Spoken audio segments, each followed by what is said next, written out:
Hey everybody, Mike here. So we got a big house and garage report today. It was about 40 yards. We started at 6:30 in the morning. We got done pouring at 8. It's about 9 o'clock now. And we're just starting to finish. The edges over there that are in the sun are just getting hard enough so we can start mag floating them. The rest of it is still just a little too wet to start putting any type of finish on. So we're going to give it a little bit longer. So today we'll talk about, when is the best time to start finishing when you're power troweling floors. And today, it's an hour after we got done pouring. Just getting ready. We're waiting for the bleed water to dry up a little bit more. We don't want to finish that bleed water into the surface. So we'll just wait for that to dry up. And we'll probably give it another half hour before we really start doing anything. But the guys are over there in the house magging some edges. We got the garage. Got the garage right here. We'll have to taper those garage doors down here when they get firm enough, but right now they're still just a little bit too wet. I also got a floor drain in here. You can see that. I got a floor drain right there that we gotta fix up a little bit when that water dries up a little bit better, but we'll keep track of the timing on this to help teach you guys when to start finishing concrete. All right, so it's 9:46. Been 45 minutes since the last time we checked it. Just getting to where we can walk on it now. Still a little too much bleed water for us to start, so we're going to let the concrete firm up a little bit more, let that bleed water dry up a little bit more, and then we're going to stop power troweling. Now if the bleed water just doesn't want to dry up in spots, then you got to get a little squeegee out like we're doing here and just squeegee the little puddles of bleed water off the surface before you power trowel them in. Once you get those little puddles of bleed water off, then the surface will dry right up, especially if it's in the sun. All right, so here we are at 10 o'clock. This is exactly 2 hours after we got done pouring, and we're just starting to get the power trowel on it. Just hard enough here where this part's been in the sun a lot longer than some of the rest of it has. It's all just starting to get in the sun now.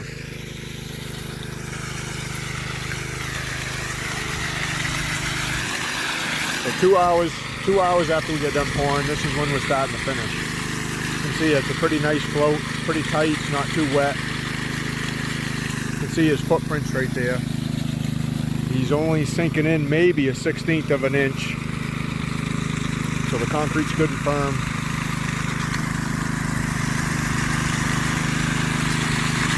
So he'll just float up just what's needed.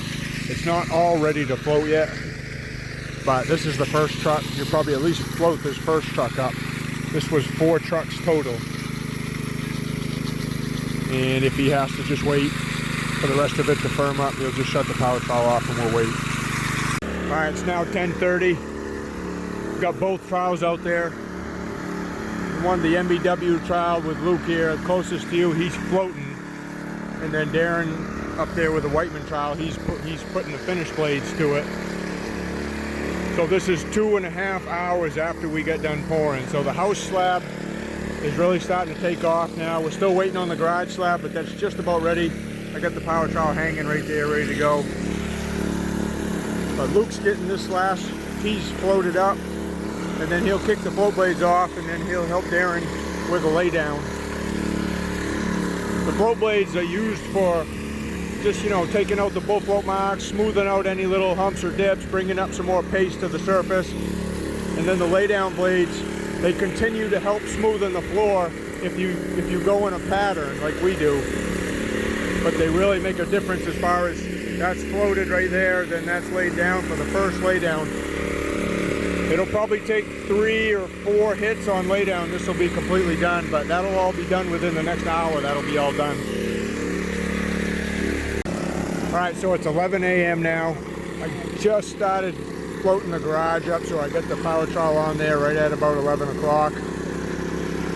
The guys are up there power troweling the house. That very far corner up there on the right is done already, so that's completely done. So they're working their way towards me, which is the same way we poured the floor this morning. We started over there on that side.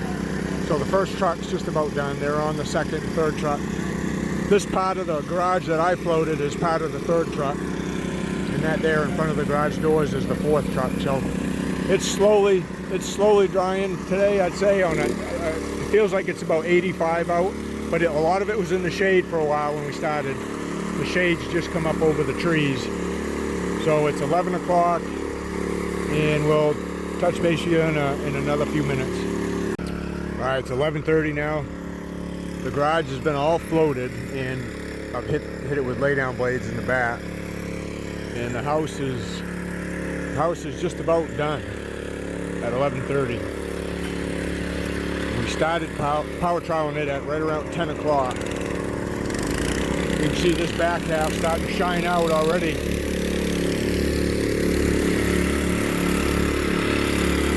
See that? That's done. And then this piece here is just about done. It might get done on this hit. We might have to hit it one more time after this. So, got done pouring at 8 o'clock, and the house just about done power troweled by 11:30. It'll definitely be done by 12 o'clock. And then we'll start sawing it. We'll put the contraction joints in it here right off. All right, it's 12 p.m., it's noontime, and we're just starting to saw the house. So, 4 hours after we got done pouring the concrete, we're sawing it. And we had to wait about 2 hours to get on it with a power trowel. So at 10 o'clock we get on it with a power trowel. About 11:30, 11:45, it's all done being power troweled. At least the house is. 12 o'clock, we're snapping chalk irons and sawing in the contraction joints. I still got a little bit left to go in the garage. Garage is almost done. That back part is done. The front part I got in about another half an hour, and that'll be done. As you can see, we saw our contraction joints in the same day. That way it's more likely to crack in those joints than if we wait until the next day.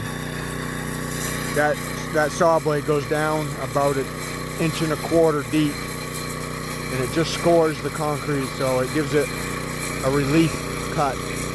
When concrete dries like this, when it dries fast like this, it shrinks.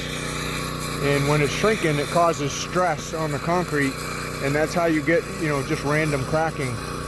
So we're trying to control that random cracking by cutting in these joints and giving it a place to crack, so it just doesn't do it wherever it wants. It's more likely to do it off those re-entrant corners right there. See that corner? So we got that one, there's one up there, there's one up there, there's another one there. That's where it's going to crack first. So we always cut our joints off those corners. So it's about 12:30. We're just finishing up the garage. I gotta buzz this edge one more time. It's got just a little bit of fuzz on it, but it's hard enough so we can saw. So we're getting the part of it sawed that we can. So 12:30. Again, we started pouring here at 6:30 this morning. It's 12:30 now, so 6 hours from start to finish, and we got this 40-yard house and garage floor all done.